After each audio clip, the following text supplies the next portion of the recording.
ॐ देवी ब्रह्मचारिणे नमः। या देवी सर्वभूतेषु मा ब्रह्मचारीरूपेण संस्थिता। नमस्तस्यै नमस्तस्यै नमस्तस्यै नमो नमः। दधाना कपाभ्यां क्षमाला कमण्डलू। देवी प्रसीदुतमार्य ब्रह्मचारिणीनुत्तमा। आज शुक्रवार, शारदीय नवरात्री उत्सवचा आज दुसरा दिवस। आज दुर्गा मातेचे दुसरे रूप ब्रह्मचारिणी मातेची पूजा केली जाते। देवी ब्रह्मचारिणीने भगवान शिवाला पती म्हणून प्राप्त करण्यासाठी कठोर तपश्चर्या केली होती। तिच्या तपश्चर्येमुळे देवीला ब्रह्मचारिणी म्हणून ओळखले जाऊ लागले। ब्रह्मचारिणी म्हणजे काय? ब्रह्म म्हणजे तपश्चर्या, चारिणी म्हणजे आचरणात आणणारी, म्हणजेच अशी माता जी आपल्या तपश्चर्या आचरणात आणून कठोर परिश्रमातून विजय प्राप्त करून देते। अशा देवीची आराधना केल्याने सर्व कार्यात विजय मिळतो।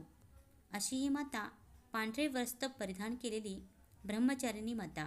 तिच्या उजव्या हातात जपमाळ तर डाव्या हातात कमंडलू आहे। नारद मुनींच्या उपदेशानुसार ब्रह्मचारिणी देवीने कठोर तपश्चर्या केली। हजारो वर्षे जमिनीवर पडलेली पाने खाऊन शंकरदेवांची पूजा केली। काही काळाने देवीने पाने, फुले खाणेही बंद केले।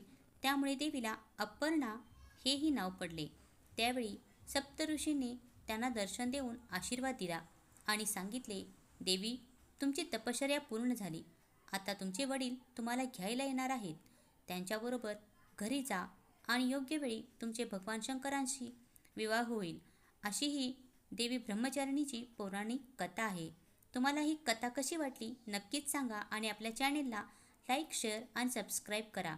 ब्रह्मचारिणी मातेला साखर आणि गूळ अर्पण करावेत, जेणेकरून ब्रह्मचारिणी मातेचा तुम्हा सर्वांना दीर्घायुष्याचा आशीर्वाद मिळेल। ब्रह्मचारिणी माता ही प्रजापती दक्ष यांची मुलगी।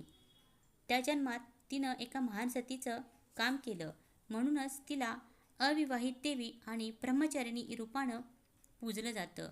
अशा या ब्रह्मचारिणी मातेला आपल्या सर्वांचा कोटी कोटी प्रणाम। तर तुम्हाला आजचा हा व्हिडिओ कसा वाटला नक्कीच कमेंट बॉक्समध्ये कमेंट करा आणि तुमच्या ज्या काही प्रतिक्रिया असतील त्या कळवत राहा। येणाऱ्या व्हिडिओमध्ये आपण नवदुर्गेतील येणाऱ्या ह्या नवदुर्गांचं माहिती, त्यांच्या पौराणिक कथा सांगणार आहोत। तर तुम्ही सर्वजणच नक्कीच आपला हा व्हिडिओ ऐका आणि लाईक आणि शेअर आणि सबस्क्राईब करा। चला तर मग उद्या भेटू आपल्या एका तिसऱ्या माळेविषयी आणि तिसऱ्या देवीविषयी माहिती सांगण्याचा व्हिडिओ। तर नक्कीच ऐका येणारा पुढील व्हिडिओ। तोपर्यंत नमस्कार।